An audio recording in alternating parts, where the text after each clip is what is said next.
All right, guys, I thought it would be fun to have two videos in these newsletters, one for your finances and then one for your mind, just something to kind of think about.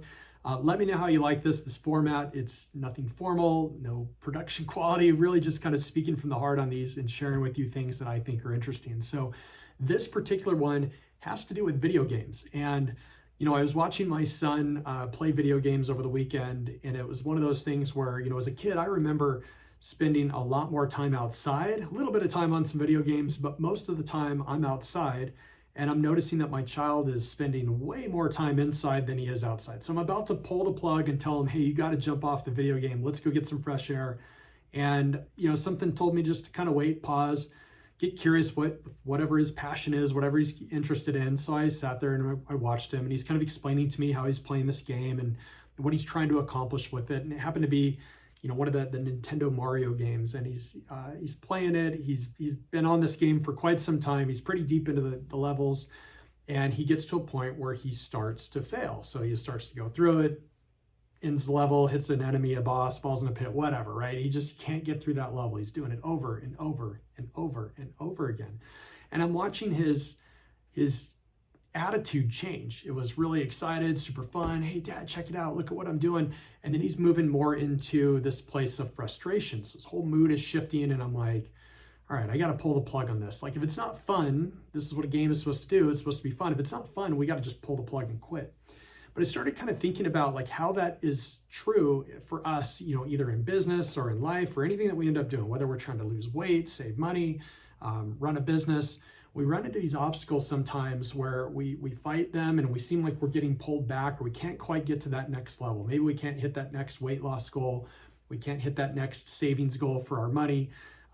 We're trying to scale our business, and it seems like everything we do keeps pulling us backwards, and we get super frustrated. And the interesting thing is, on the video game, he kept playing. And I'm like, well, why are you playing if you're so frustrated? What's pulling you into this? And in business or in life, we're told push through. And that would be the worst advice I could possibly give my son. I couldn't tell him like, hey, push through. You're going to beat that level. Just keep pushing through, keep pushing through. The advice was like, learn from the mistake, like see how the characters are moving and do something different so that you can get to that next level. You can learn from it. And so he gradually gets through it, eventually passes the level. And I asked him, I said, hey, how come you didn't just throw in the towel and stop playing the video game? Like, what made you keep working on this? And he said he was curious about the next level. And he knows that he has to beat that level to get to the end. And I think that was where the gold was for me. I saw that and I thought, man, that is so true in life. We sometimes see the obstacle right in front of us and we give up. We're like, it's too tough. This business thing I'm doing, it's too tough there. And we push through. We shouldn't push through. We should actually attach ourselves to that goal that's really far down there. It's super, super far on the other side of it. What's on the other side of this pain? What's on the other side of this weight loss journey? What's on the other side of this savings that I'm trying to do, or this debt payoff that I'm experiencing with my family? And attach yourself to that and then pull yourself through the challenge. See, he was excited about playing that game because he knew that next level was something new and fun, and he wanted to get there. And it was pulling him through the hardship he was experiencing on that level that was so incredibly challenging for him, so much so that he was ready to throw the controller through the screen. And I found myself going, all right, I'm glad I watched this. I got to spend some time with them, but I learned something in sitting there just kind of being still and watching him. I was like, man, that is so true. A lot of times I push, and something's not going right.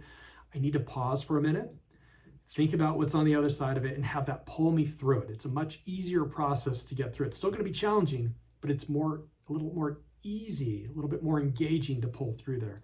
So anyways, wanted to share that with you guys. I hope you find some value in that, maybe something that you can attach to your own life and help you with, again, something in your health, something in your financing, maybe something as a parent. Maybe you're having a challenge with your kid, and kind of seeing on the other side of that, once you get through that challenge, what it might be like, to have that experience with them. So anyways, hope you find a value in it, and we will talk to you soon. Thanks, guys.